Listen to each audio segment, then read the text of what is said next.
ChatGPT said Ari stood in the small doorway of the cargo hangar and let the humid air brush his face. The sun had not yet risen over the city's metal ribs. Crates hummed in the dark. Machines breathed in slow cycles. He smelled oil and old. Paper, and under all that, the faint, sweet scent Tovan favored, dried spice from a far moon. Ari closed his eyes and remembered Tovan's laugh. It was a sound that fit right into the hangar, like a loose bolt finally finding its groove. Tovan had been more than a friend. He had been a quiet kind of brilliance. He could read a broken circuit the way others read a book. He loved strange languages and small, careful things. He loved teaching. He loved making lists of tiny ideas that grew into bigger ones. When Ari had been a new cargo tech, scared of the wrong move, Tovan had shown him how to steady his hands. They had shared meals on rusted steps and argued about whether an old story should be told one more time. Now Tovan was gone. The news had come 2 days ago.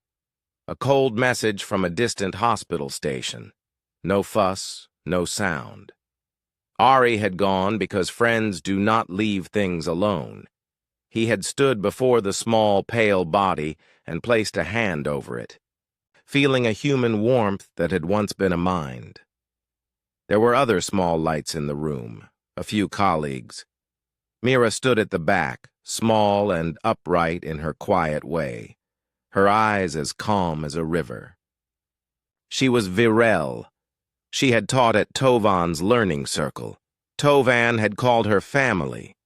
Tovan's will was a thin, odd thing. He had been careful in life, careful in death. Ari read the words in the quiet office where legal scripts were stored. The will had been translated into human speech by an interpreter drone. It said the fortune, a sum that could power schools, stations, small cities, would not be released to any single person. It said the wealth would open only if a joined pair married under Virel custom. The will named Mira as the widow and offered the choice to her closest human companion. Ari's hands shook a little as he read. The idea sounded like a riddle. Money, he thought, could buy parts, could pay for repairs, could buy silence and speed. It could not buy the slow work of the heart.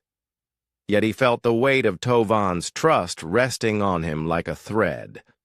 He found Mira later that afternoon in a quiet courtyard where a single gray tree grew beside a small fountain. She sat on a low stone, her legs folded in the way Virel did.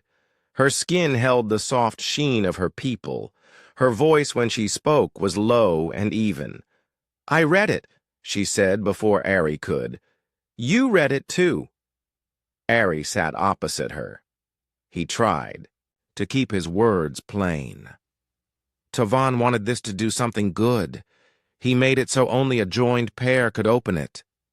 Mira's eyes turned to the fountain. The water shivered in small, concentric rings. "On Virel worlds," she said, "a joined pair is more than a paper. It is a bond of watching.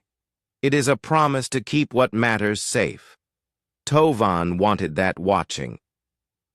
Ari thought of Tovan's hands, always full of tiny tools. He thought of the way Tovan had never used his wealth to shine. He gave small, practical gifts, a book folded into a new shape, a seat fixed so a child could rest. Tovan believed in steady things. "If the money helps people," Ari said, "then if Mira agrees, then I will do it." His voice held, a simple honesty. He did not speak of love. He spoke of care. He spoke of duty. Mira looked at him then, and for a long moment, Ari saw the years they had shared with Tovan reflected in her face. When she smiled, it was like a small dawn. Tovan trusted you, she said. He showed me your work. He told me, Ari will keep the small fires. If anyone will let this fortune grow, he will help it grow without burning others. They spoke for hours. They spoke under the tree until the first stars went out and the city lights came up like a distant tide. They talked about what it would mean to enter a Virel marriage. Mira told him that Virel marriage was always a careful thing. It was not a private contract. It was a public promise. There were words to be said, small rituals of tending, and an oath that bound actions as much as names. Ari listened and learned the shape of those words. He learned that the Virel believed promises lived in what people did, not only in what they said. They had traditions about memory gardens and shared choices. They had laws that felt like poems. Tovan had tied his fortune to those laws because he wanted it guarded by people who would honor both heart and habit. Can a human do those things? Ari asked. He felt his own smallness near the vastness of Virel custom. Mira's hands folded in her lap. Humans keep many things, she said simply. You keep engines. You keep the hours that others lose. You teach by doing. That is a kind of promise, too. They spoke of practical matters. The legal offices required a joint oath in both tongues. A translator would not be enough for some parts. The bank AI refused to hand over the first keys without proof that their bond fit Virel law. The will listed 3 trials. Ari read that line aloud, and it felt like a bell. The bank AI refuses us? Ari repeated, blinking. Mira nodded. It tests the joining. Tovan made sure. There will be tasks that need both hearts. He did not want a quick signature. He wanted living proof. Ari sat very still. He had expected obstacles. He had not expected them to feel like doors opening. Fear and an odd kind of hope sat at his shoulders. What kind of tasks? Mira gave a small, private smile. He wrote them to his taste. Remembrance, shared choice, and care. For what builds a home? He always liked triples. Ari pictured the 3 tasks as if they were stars on a map. He imagined them bright and exact, forming a path across a sky that even he could learn to read. He thought of the people who could be helped. He thought of Tovan laughing in his small, sure way. He thought again of the dry spice scent in the hangar. Will you do it with me? Ari asked finally. It was not a romantic plea. It was a practical question folded into something softer. He had no wish to take anything from Mira that was not already given by Tovan's trust. He wanted to keep something safe. Mira's eyes shone a little.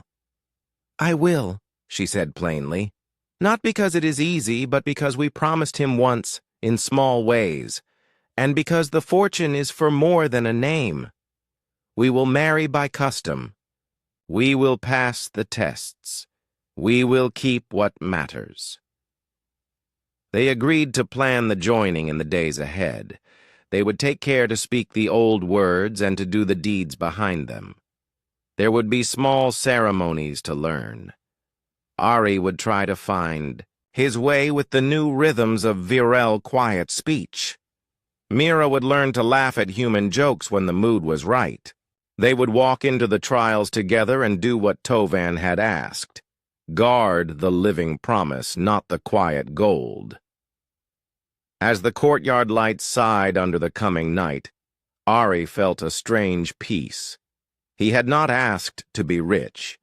He had not asked for power.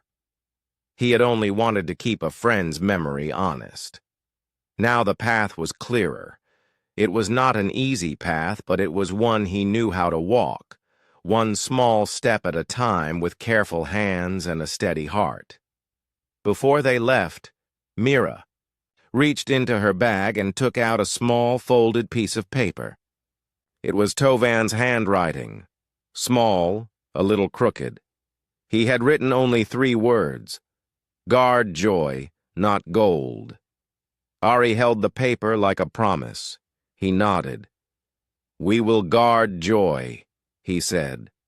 The courtyard answered with a soft splash from the fountain, and somewhere far away the city hummed on, ready for the strange and gentle work of keeping a friend's wish alive.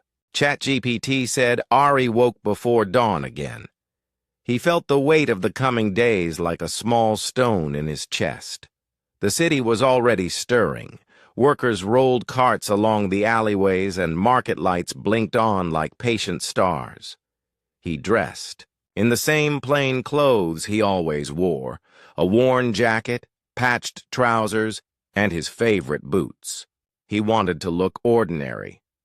Tovan would have liked that. Mira arrived at the legal office on time. She moved with a calm that made the waiting room seem slower and kinder. People in the room glanced at them with curiosity. The Virel were not a common sight in this part of the city. Mira's presence seemed to make the air softer. The legal office was not the warm place Ari had hoped.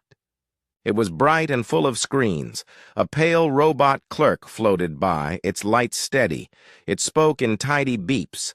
The human lawyer who had been assigned to their case introduced himself as Mr. Dalen. He was polite and careful. "The bank AI will require a union oath," Mr. Dalen said. He tapped his tablet. "It must be spoken in both tongues and placed into the record.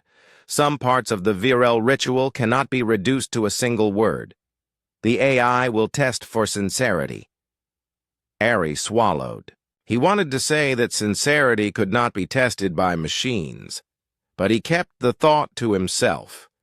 He had seen the way machines measured things: temperature, pressure, the balance of an engine. He had never seen one measure trust. "A translator will be provided," Mr. Dalen continued. "But there are parts of Virel quiet speech that are more like music than language. They are about timing and breath. The bank requires a human witness who knows both cultures, if possible." Mira nodded. "We will do what is needed," she said. Her voice was steady. Tovan arranged this. He knew there would be things that must be felt, not only said. They practiced the words together in the small room. Mira taught Ari the slow places where Virel's speech needed a pause. She placed her hand lightly on his wrist and showed him how to breathe between lines. The rhythm felt almost like a machine cycle, steady and exact. Ari repeated the phrases. The words tasted strange in his mouth, as if he were learning a new kind of bread. At the same time, Ari taught Mira some human ways. He told her small jokes that had once loosened Tovan's stern face into a grin. Mira laughed softly at the first one, and then laughed louder at the second. Her laugh was a clear sound, and Ari felt lighter. They wrote their life purpose statement in a dim corner of the office. The statement had to be honest. It had to be a living thing, something the bank AI could read and the custodian AI could test later. Mr. Dalen suggested words: stewardship, education, sustainability. He suggested phrases that sounded official. Ari leaned back in his chair and looked at the list of ideas they had collected over the last days. He thought of Tovan's small lessons. He thought of the children who crowded around a broken hollow table, eyes bright for a chance to learn. He thought of the repair docks where skilled hands made lives better. "I want this," he said finally, in plain terms. The money should help learners. It should help people who want to fix things and learn new things. It should not be hidden. It should be open to those who try. Mira added her own line. It should teach steady hands and gentle words. It should help those who are curious and kind. It should protect memory and make space for small ideas to grow. They argued only a little. Their differences were small. Ari wanted tools and classes. Mira wanted community and care. In the end, they found a middle path, a fund for learning that would be guided by mentors from many peoples. The statement read true and simple when they were done. Mr. Dalen smiled once he read it. "This will satisfy the first part," he said. "But it is only the first step. The bank AI uses a cultural test sequence. You must pass it together as a pair."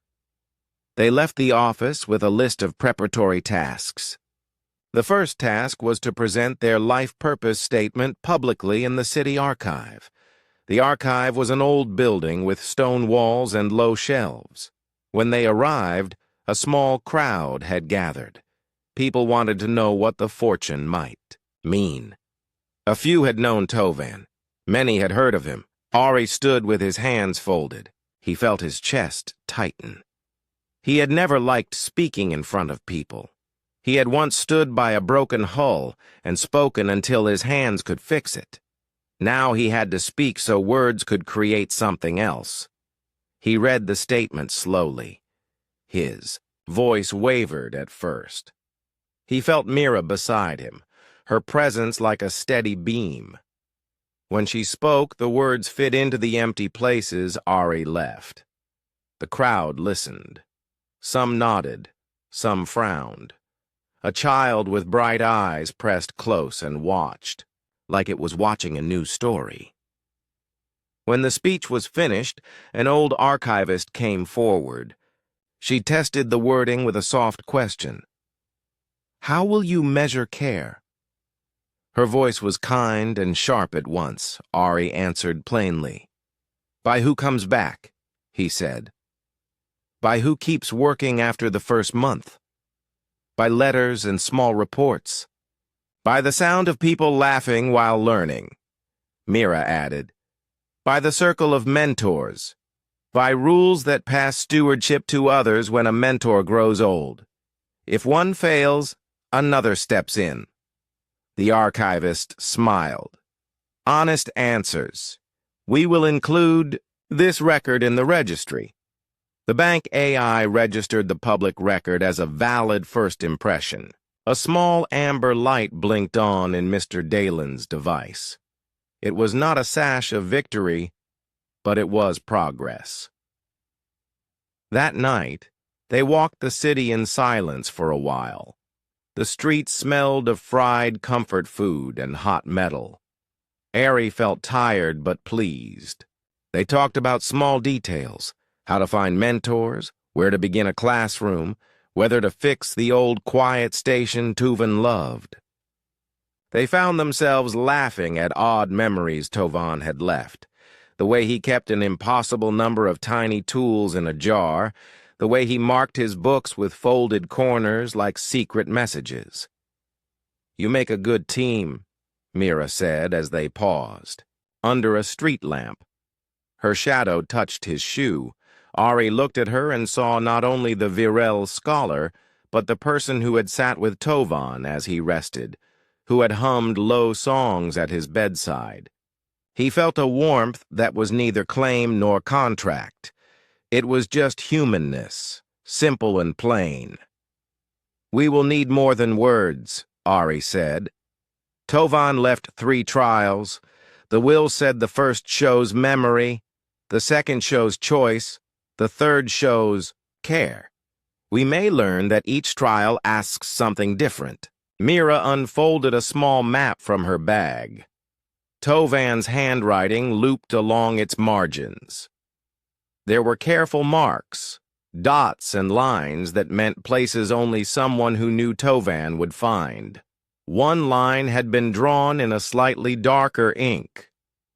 "Follow." "This line," Mira said, pointing. "Tovan loved memory places. He liked to hide things where the old quiet lived. He left clues." They traced the darker line together. The ink led to a small note in the corner of the map. The note read, in Tovan's hand, "Memory Garden. Find it by following the stones that do not match the street. Remember well." Ari looked up at Mira. The city breathed around them. The memory garden sounded like a place more strange than the legal rooms and bank AI tests. It sounded like a place where memories would be alive and where promises could be proved. It sounded like the place Tovan would have loved. Mira folded the map back and tucked it into her bag. "We begin tomorrow," she said. Ari nodded. He felt the day's events settle into a quiet readiness. He had learned how to say the old words. He had learned how to speak plainly about plans. He had learned that the will required more than signatures. It required hearts that could move in time. As they walked away, the city lights glimmered on. The path ahead felt like a map drawn in careful ink. Lines that were not simple, but that could be followed. Ari kept his hand near the small paper Tovan had left him. The words, "Guard joy, not gold," sat warm in his pocket. He thought of the memory garden and the first test. He thought of the small seeds of memory Tovan might have tucked away. The next morning, they would search for stones that did not match the street. For now, night wrapped the city in a soft blanket. Ari let himself breathe. He was no longer alone in this. He had Mira beside him, and together they would meet the tests Tovan had set. They would learn new speech, make new plans, and step toward the strange garden where Tovan's memory waited. They left before dawn, following the darker line on Tovan's map. The city was quieter then. Shops had not yet opened. The air smelled faintly of rain from a night that had never quite fallen. Mira led easily through alleys Ari had never noticed. She pointed out stones that were worn in a way Tovan had liked, stones with small chips, stones with tiny scratches that looked like lines of a code. Ari watched his feet and then watched the pattern. The stones did not match the rest of the street. They fit Tovan's handwriting. At the place the map marked, the street narrowed and the city seemed to hold its breath. A doorway was hidden behind a stack of market crates. When Mira pulled the crates away, there was a small strip of light and a ladder that went down. The ladder smelled of earth and salt, and a faint spice Ari could not name. He felt a small, hopeful quickness in his chest, because Tovan loved places that felt like secrets. They climbed down into a round room that opened into the dark. Lamps hung like quiet moons. The air grew cool on their faces. A thin gate barred the way, its metal, the color of old tea. On the gate was a small plaque with Virel script and a single human word Tovan had used often. "Remember." Mira touched the plaque with 2 fingers. The gate clicked open as if it had been waiting for a hand like hers. They stepped into a larger space. The room opened into a dome with soft, floating lights. Plants drifted like slow whales. Small orbs of memory glided through the air like slow, sleeping creatures. The place looked like a garden that had learned to float. Ari reached out as a bright seed drifted by and his fingers met nothing. The seeds were not solid. They were made of light and dust and the sense of a thing. Each seed carried a small memory. Some bloomed into images for a moment, a cracked cup mended by 2 hands, a child learning to steady her grip, Tovan explaining a simple rule with a grin. The seeds did not touch. They moved in patterns as if guided by a music Ari could not hear. A sign near the entrance read, "Remembrance is not taken, it is offered." They understood then that the first trial would not be a test of strength or speed. It would be a test of attention and patience. The gate closed softly behind them. Mira moved with calm, scanning the garden like someone reading a map of feeling. Tovan placed a true seed somewhere here, she said.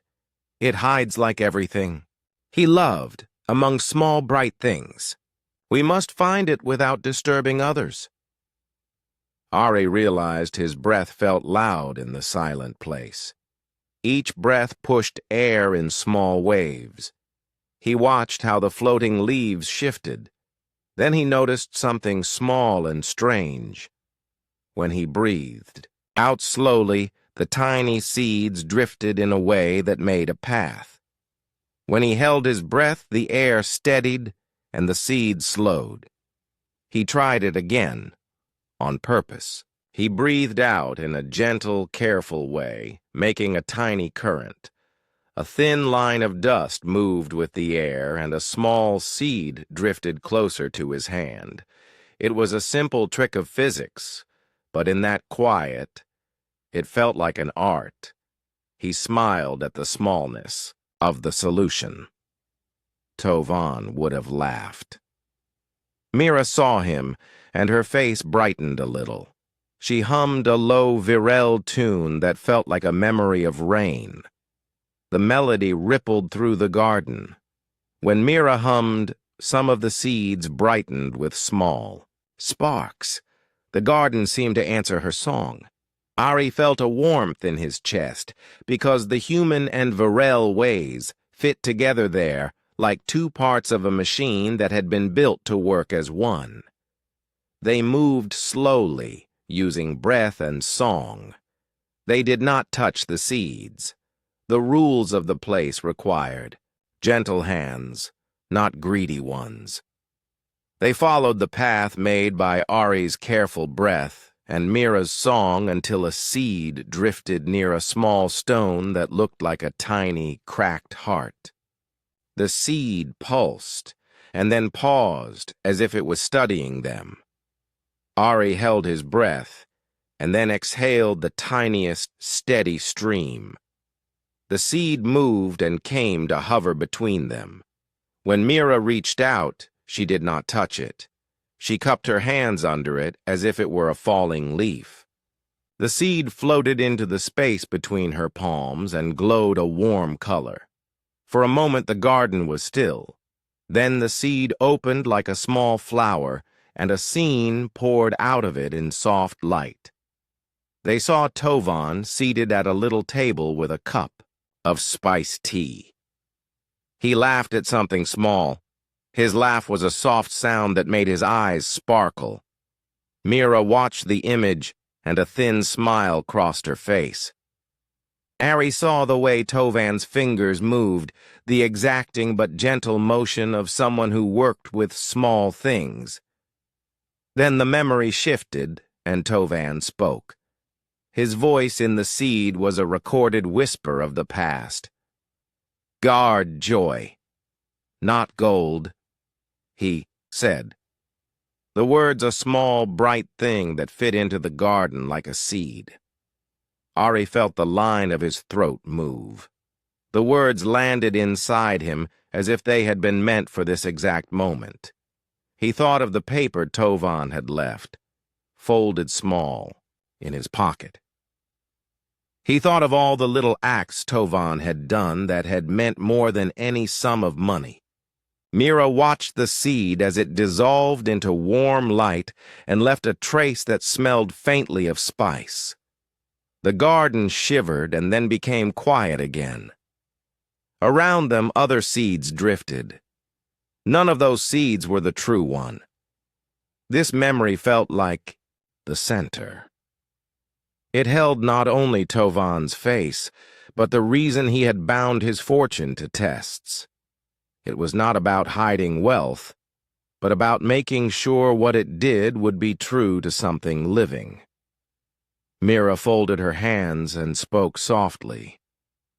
He wanted it to be used well, she said. He wanted promises that were kept by action, not only by words. Her voice was calm like a steady tide. Ari touched the small paper in his pocket with careful fingers. He felt the phrase as if it were a promise being handed back to him. "We will guard joy," he said. His voice did not tremble now. It was firm with purpose. He thought of children learning in small rooms, of people fixing broken things so others could use them, of the slow work of teaching someone to hold a tool in the right way. They left the memory garden with the seed's warmth in them. The gate closed behind them without a sound.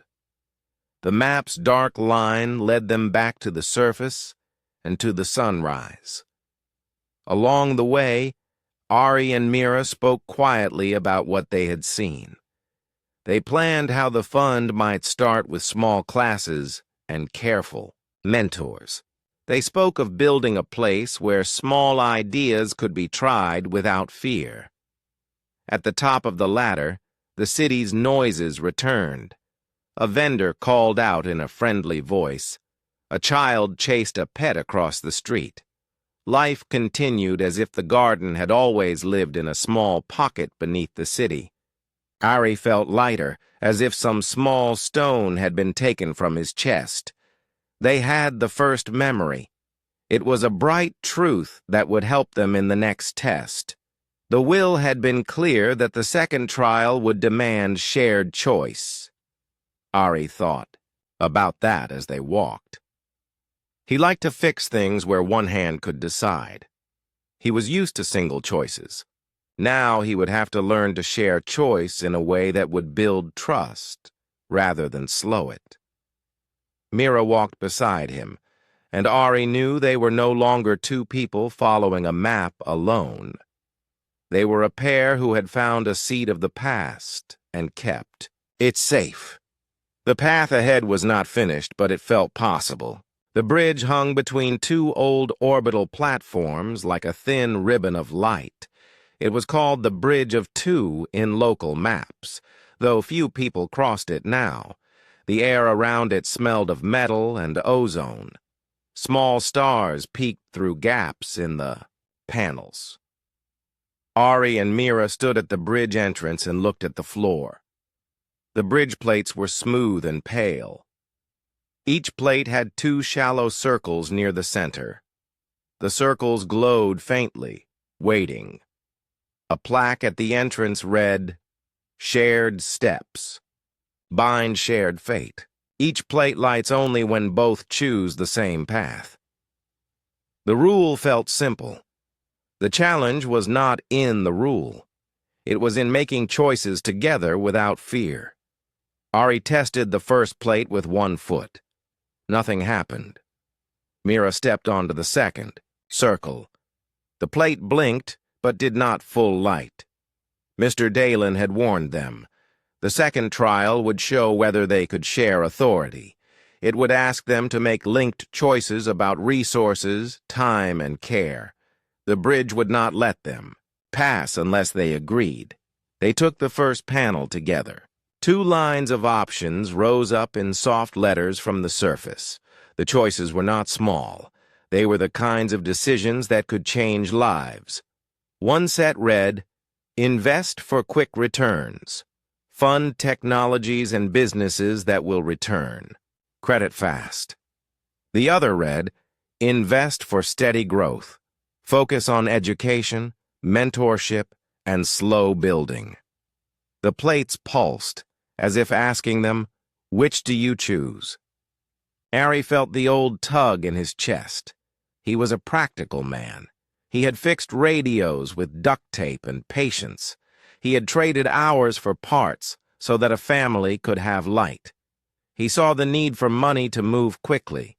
Fast returns could fund many things now.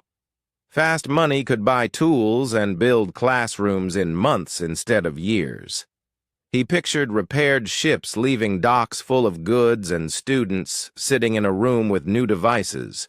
He leaned toward quick returns. Mira looked at the words with a quiet face. Her people taught patience.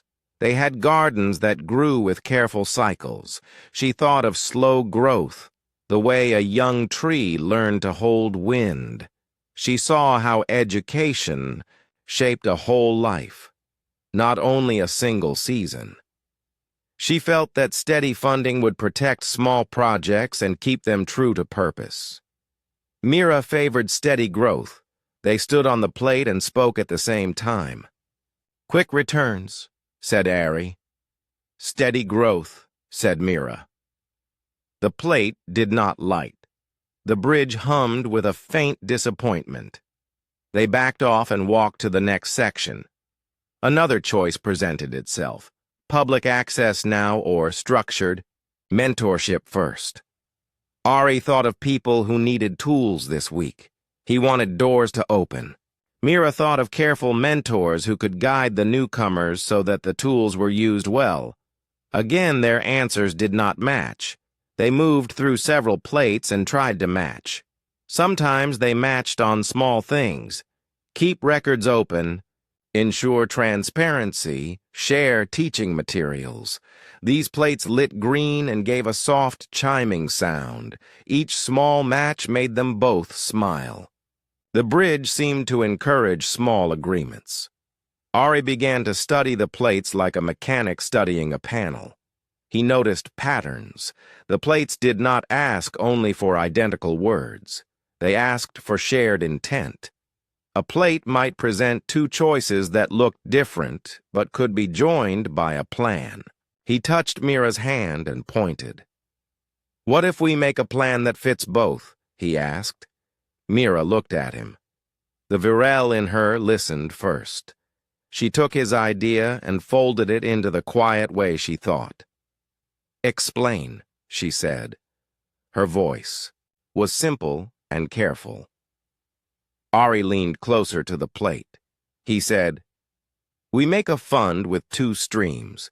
One part is for quick help, small grants for repairs, tools, and short workshops.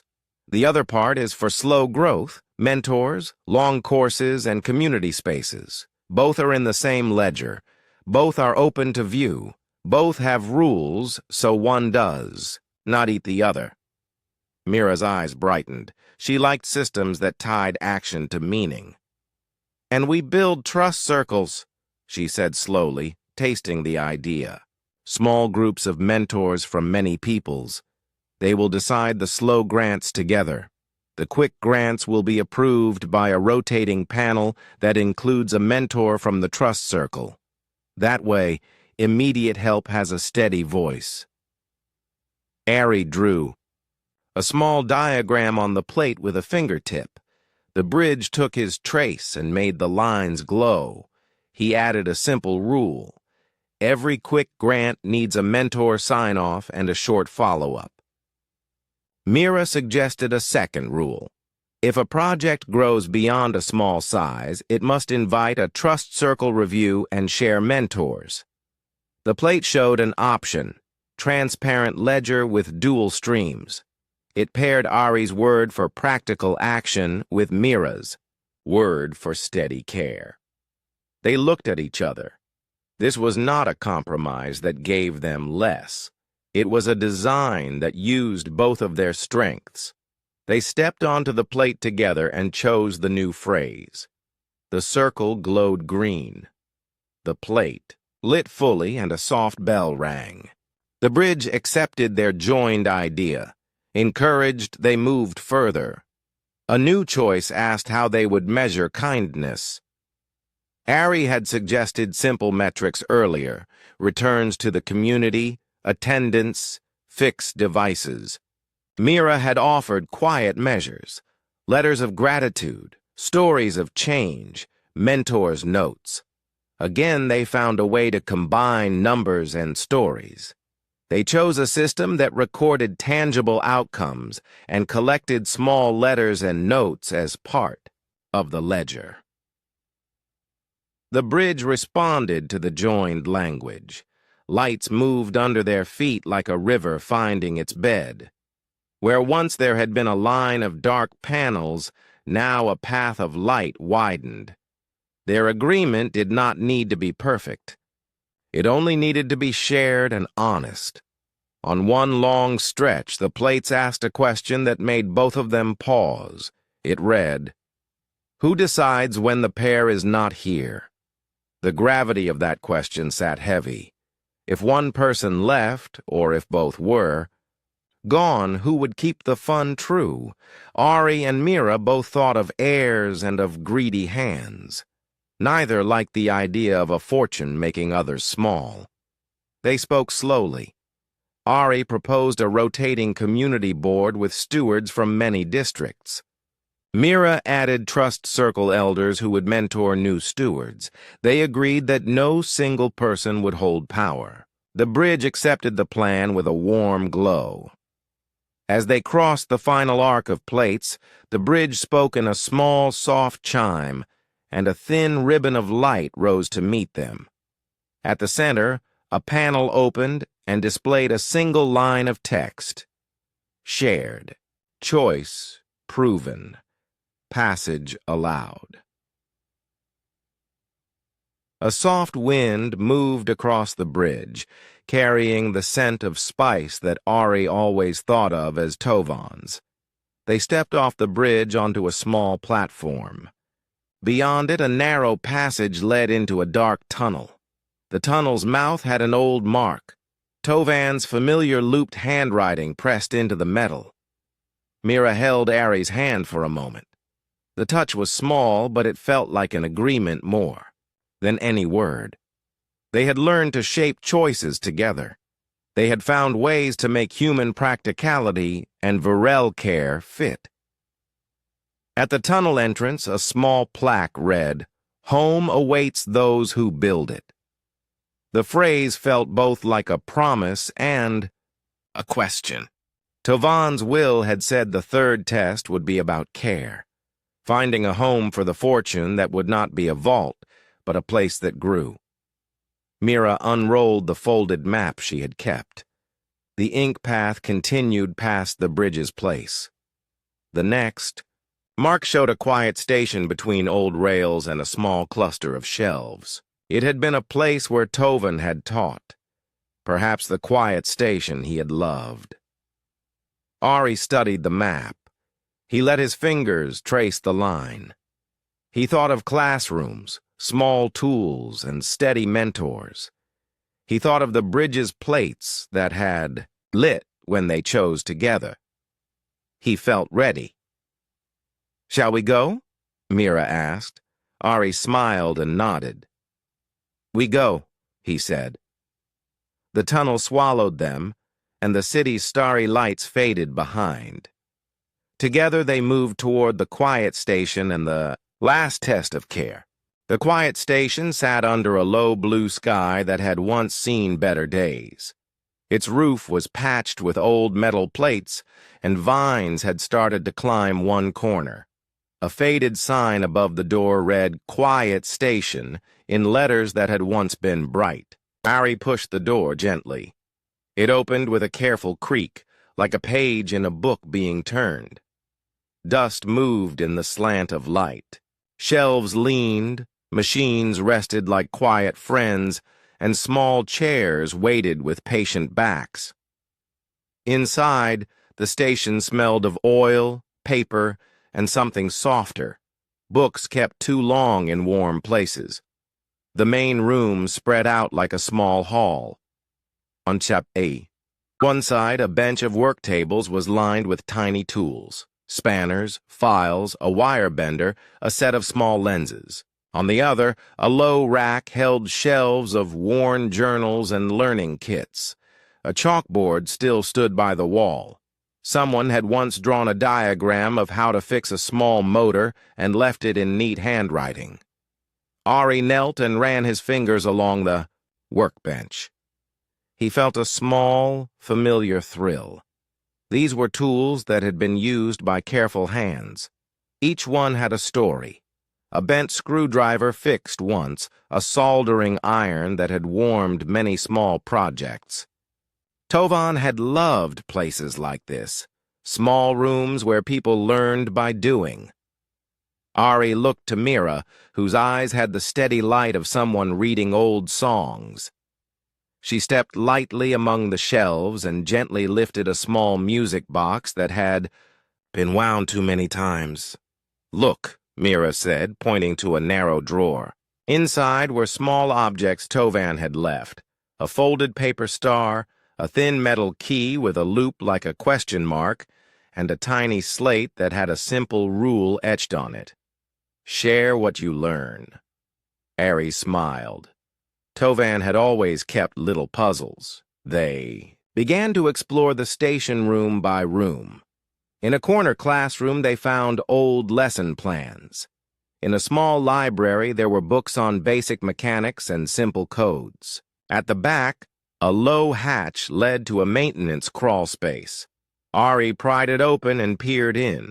Beneath the floor ran old power lines that had been cut and rerouted long ago. A dust-choked panel blinked faintly, a tired heartbeat waiting to be coaxed. Ari moved to the panel. He had spent long nights fixing crates and small engines. He knew the language of fuses and soft sparks. He opened the panel and found an array of disjointed circuits.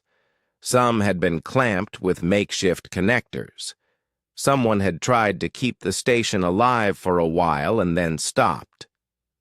Ari set to work with steady hands. He cleaned the contacts, replaced a brittle wire with one he carried in his kit, and tightened a connector that had slipped. He hummed a small tune Tovan used to whistle when a job was nearly done. Mira watched and then sat at a small terminal. Her fingers moved in a slow, deliberate pattern over the dusty keys. She spoke softly in Virel, not to Ari, but to the terminal itself. It was a kind of greeting that carried both meaning and music. The terminal's small light flickered as if answering hello. The words Mira used were old phrases. "This place remembers," she said. "We mean to keep it." Ari finished with the wiring and closed the panel. He turned a small lever and held his breath. The lights in the main room rose a little higher. A soft hum threaded through the air, and machines that had been asleep drew shallow breaths. A projector in the center of the room blinked, then cleared itself like eyes opening slowly. A thin ribbon of light began to stitch the air, forming a simple image. A star map with a line that traced the path back to the city's memory garden, and then to a list of names. Tovan's list of places and teachers. Ari and Mira watched the map.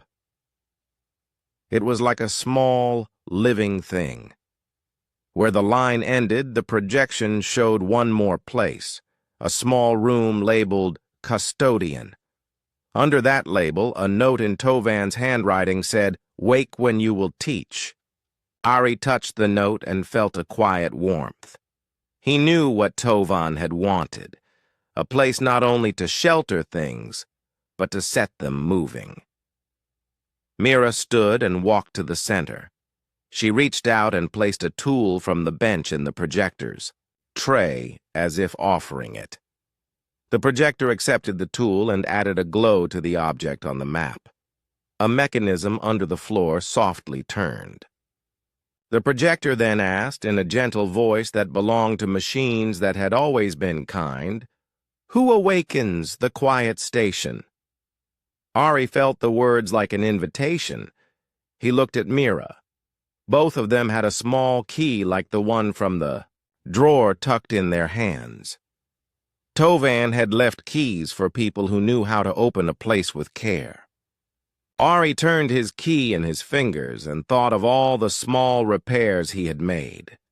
Mira touched her key and remembered Tovan's soft singing. They stepped forward together and placed their keys into a twin lock on the projector stand. The locks fit like two parts of an old puzzle. The station breathed in deeper. A sound like a single note rose and changed into a voice that was neither cold nor loud. Custodian online, it said. Its tone was clear and thoughtful, like a teacher greeting. The dawn. The light in the room steadied. The display projected a gentle face of light that was not exactly human and not exactly virile. It had an easy, patient expression. "Welcome, stewards," the voice said. "I am the custodian. I keep records, hold maps, and watch the stations. Promise. Please state purpose." Ari felt his heart quicken, not from fear, but from a steady, warm excitement. He had expected a machine, but the custodian felt like a person who had learned to speak kindly. He had an odd wish to tidy the room further, to show the custodian the small labels he had fixed on the boxes. Mira answered first. Her voice was calm. "We come to honor Tovan's wish. We offer to revive this place as a school for many people. We wish to protect the fortune for learning, to teach steady hands and quiet words." The custodian's light pulsed. Intent noted. Custodian.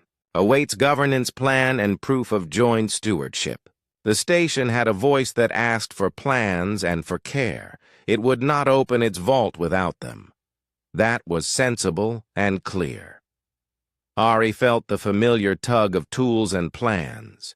He spoke plainly. "We will run 2 streams, a part for immediate help, small grants for repairs and workshops, and a part for long-term mentors. We will keep a ledger visible to all. We will ask the community to join and to mentor. This station will house classes, a repair shop, and a library." Mira added details in her calm way. "We will appoint trust circles from many peoples, with rotating stewards. We will keep records that show who is helped and how. We will teach both practical skills and ways to remember." The custodian considered this with a slow blink of light. "Proposal recorded," it said. "Physical resources present, tools, library, projector, partial power. Additional resources required to fully awaken vault functions.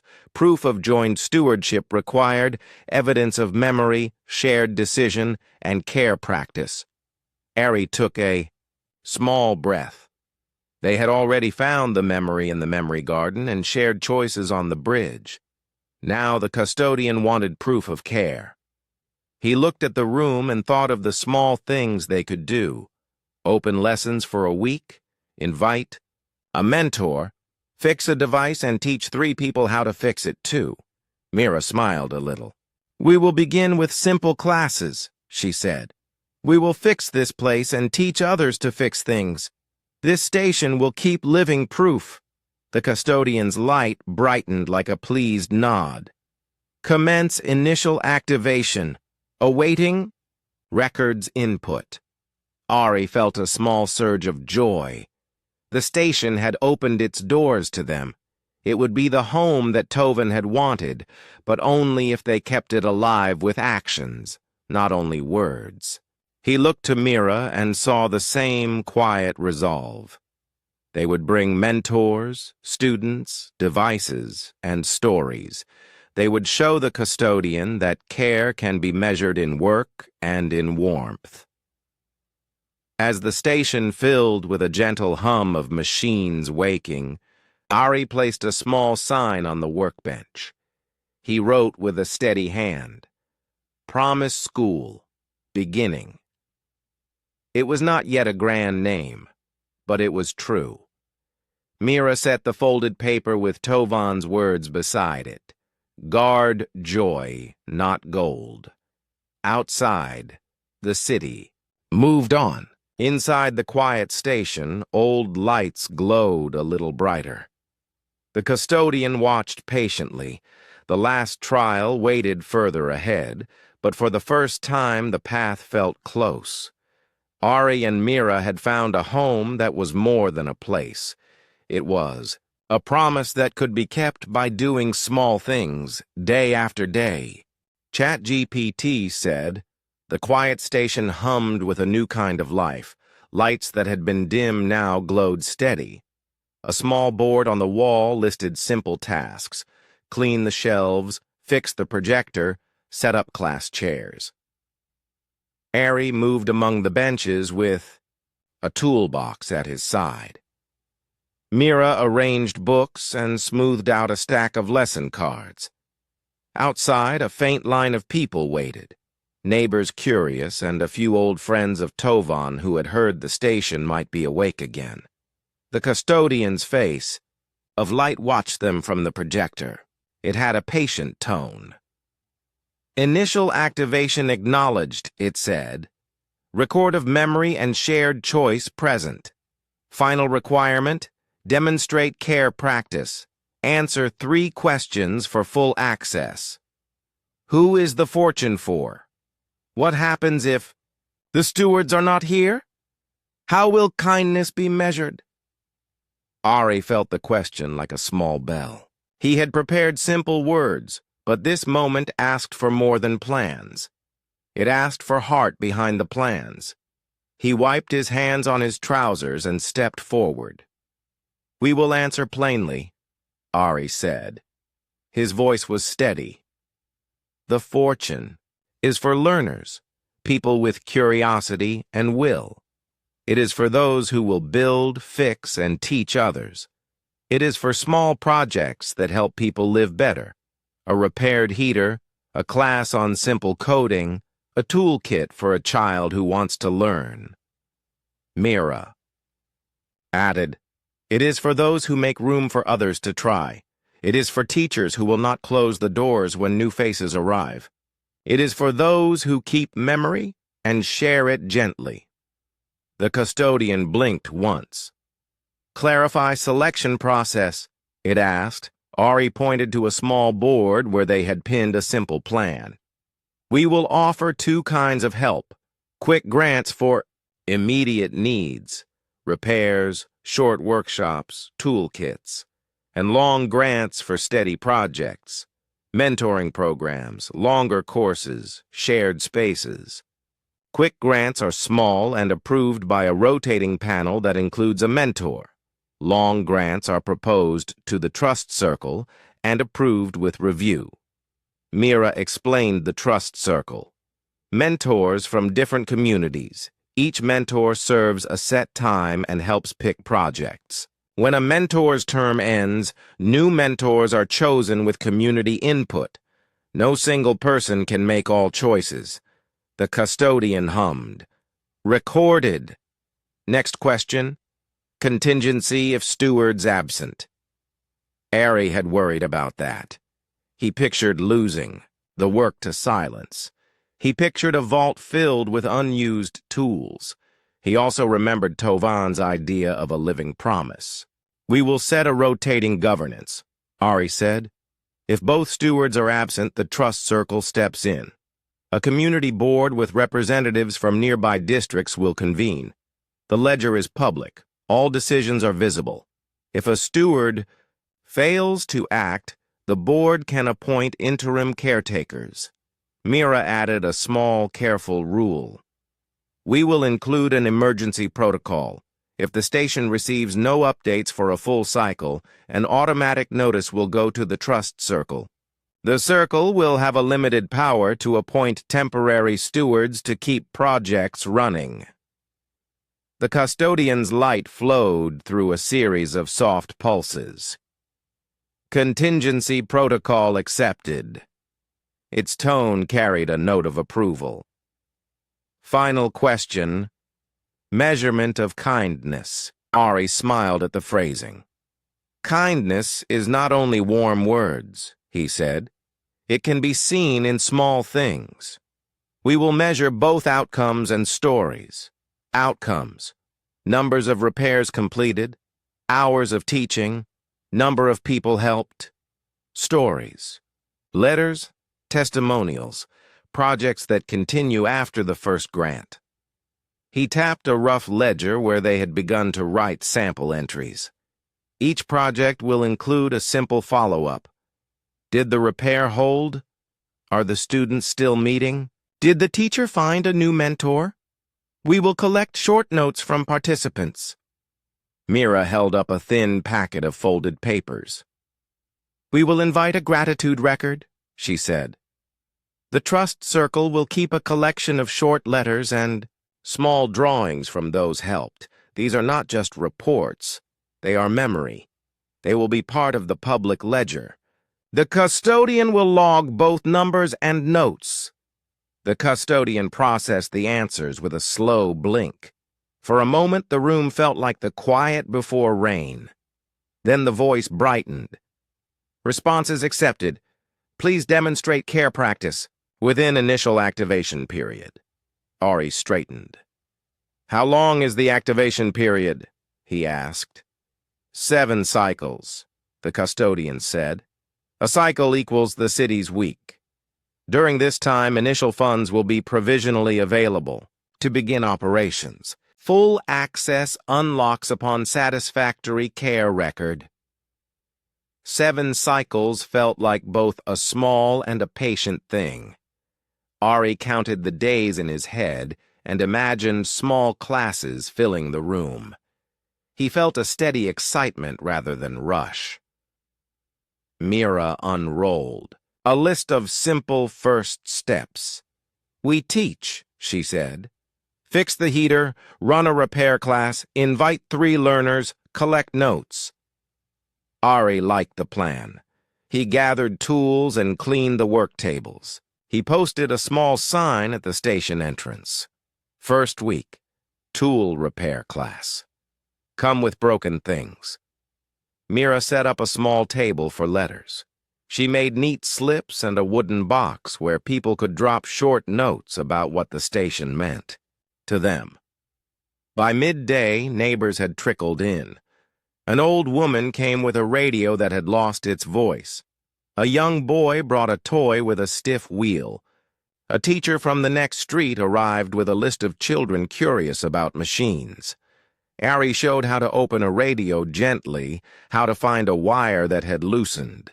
He passed the true smallness of skills, slow tightening, patient testing, careful, soldering, to the boy who watched with wide eyes.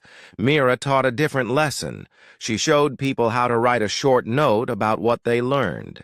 She asked them to say one small thing that had changed.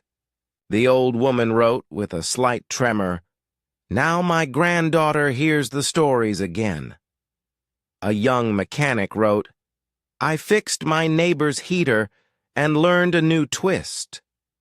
They dropped the notes into the wooden box. The box grew heavier, with warmth. The custodian observed and logged. Initial care records updated, it said. Attendance recorded.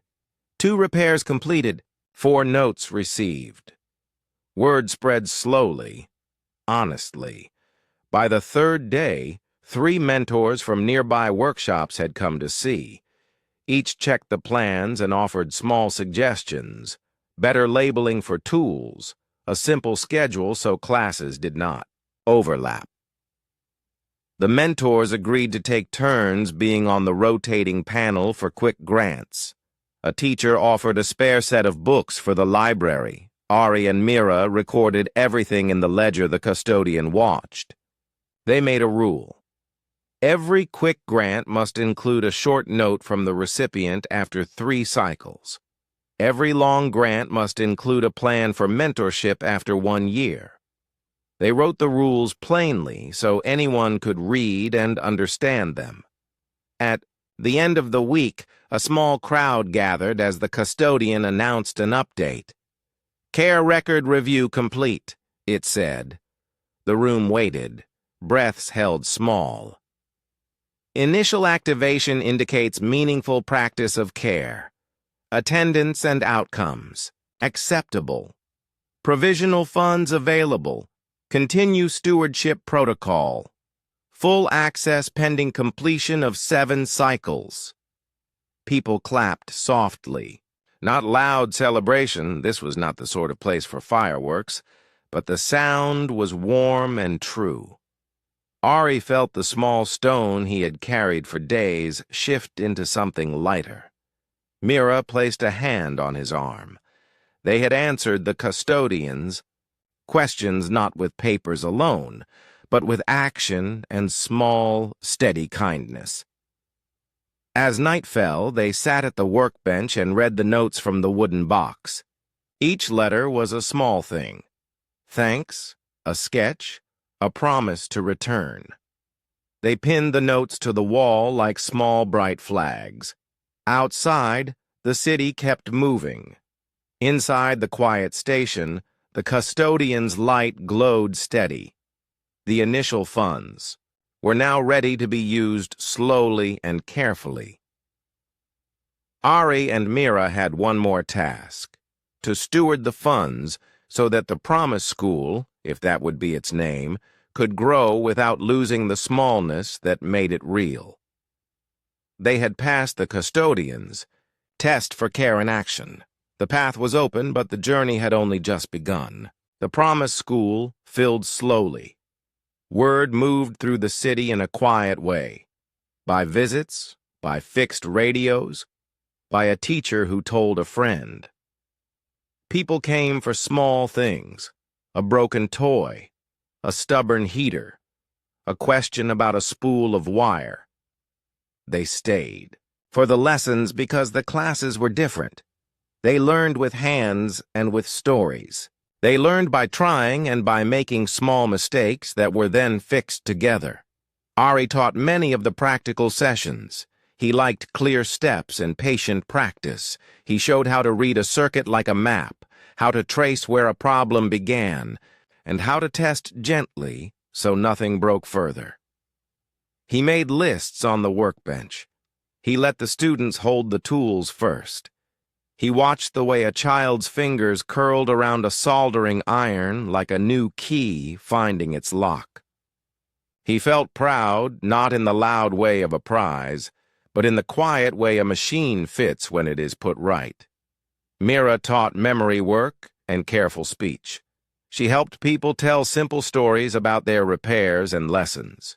She held small gatherings, where people sang the soft Virel lullabies that helped memory settle. She taught how to write a note that would mean something to a mentor reading it months later. Her lessons were slow and small, but they made things last. Students learned the ways their work could become part of a bigger history. Mentors arrived from different parts of the city. A woman who fixed heat exchangers came on certain days. A retired teacher helped set a reading corner. A young coder ran a short course on simple programs for the projector. Each mentor took a turn on the rotating panel that approved the quick grants. Each voice counted. The trust circle met in the middle of the station and sometimes outside, under the gray tree in the courtyard, where the first conversation had happened. The circle's members spoke plainly and listened with care. They kept the ledger open so anyone could see what projects had support and why. Small projects grew into honest things. A group of neighbors fixed a water pump that had been leaking for months. A teacher turned 3 afternoons into a small class where children learned to draw basic circuits with colored tape and lights. A young woman who had come only to have her radio fixed began to teach a weekly song. She had learned the Virel tune that Mira sang and found she liked to make it into teaching time. The station collected small successes like smooth stones in a riverbed. The custodian watched. It logged attendance, repairs, and notes. It also logged small markers that were not only numbers, sketches from children, short letters pinned to the board, and a tiny toy that had been carefully mended. The custodian stored these as part of the public ledger. Its light glowed steady as the school's life grew. The funds Tovan had left moved into use carefully. Ari and Mira followed the rules they had made. Quick grants helped buy small parts and pay for a traveling mentor's meal. Long grants supported a year-long apprentice program and a slow renovation of the station roof. The trust circle reviewed the applications openly, and when a project grew beyond its initial plan, the circle helped shape new steps, so the growth stayed steady. People began to call the place the Promise School without needing to ask. The name fit like a small badge. It meant the school kept promises to teach, to share, to remember. The first term ended with an open day. Families came. A child showed how she had made a small radio out of a kit. The retired teacher read aloud from a thin book about building curiosity. The custodian projected a quiet map of the projects and the funds, and the room hummed with a mild, honest joy. On that open day, Ari stood at the workbench and watched the people. He felt something settle in his chest that was like a gentle weight, lifted. He remembered the paper Tovan had folded and kept in his pocket. He remembered the memory garden and the seed that had shown Tovan's laugh. He felt that the fortune had done what Tovan had hoped. It had become something living. Mira watched him watching the room. She walked to his side and placed a small hand on his arm like she had the first night at the courtyard. They did not speak immediately. Instead, they read the notes pinned on the wall. A child had drawn a picture of the station with many small suns around it. A young mechanic wrote a short line. "I learned how to fix and share." A neighbor, old and steady, wrote, "My house is warm again." The custodian announced a small update on the projector. "Records show increasing participation and steady care practice," it said. "Trust circle satisfied. Full fund access granted." A soft cheer rose in the room, more warm than loud. The final lock had opened not by a single action, but by many small ones. Steady teaching, careful speech, transparent decisions, and acts repeated over time. The fortune had become a tool that worked for people, not against them. Ari and Mira had passed Tovan's tests by living simply and kindly. After the celebration, the station's roof had a small change. Above the projector, the custodian held a place for a memory seed, if one wished to plant it there. Ari and Mira carried the folded paper with Tovan's words to the center of the room. They did not have the memory garden seed, only the memory that had been given to them during the first test. They touched the small place on the projector stand and spoke softly of Tovan, of joy, and of the promise they were keeping. For a moment, the projector's light shifted, and a faint seed of light rose and hung above the station. It was not large, but it shimmered with a soft warmth. Around it, the air felt like early spring. The collected notes on the wall rustled as if in a small breeze. The children stopped their playing and watched with wide eyes. A thin voice, softer than the custodian, but like the memory of many voices, whispered through the room. "Guard joy, not gold," it said, the 3 small words Tovan had written. The seed's light pulsed like a heartbeat, and then settled into a steady glow above the station's roof. People looked at each other and then to the seed. In that bright, small moment, the Promise School felt complete, and also only at its start. The seed was a sign, not a treasure chest.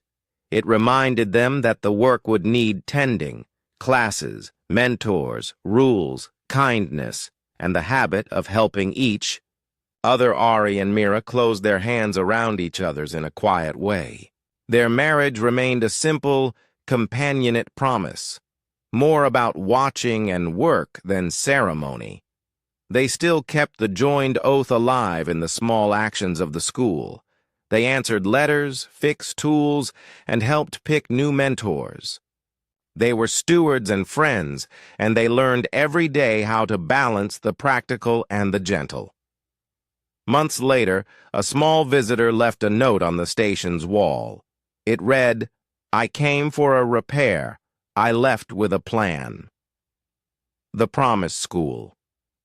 Added that line to the ledger and filed it like a map of how the world could change one small step at a time. Tovan's seed still glowed above the roof. It was not a vault or a crown. It was a gentle mark in the sky, a promise that could be seen and fed by many hands. The station's light reached the neighborhood, and then the neighborhood's small lights reached further. The Promise School stood as a modest, human-made place that welcomed learners from many worlds. And late, when the city's night deepened and the engines hummed softer, Ari would sometimes look up at the seed and hear, in a memory like a friend's voice, those three small words. He would whisper them back with Mira beside him, and the seed would answer with a quiet pulse. They had kept the promise. They would keep it again tomorrow. Guard joy, not gold.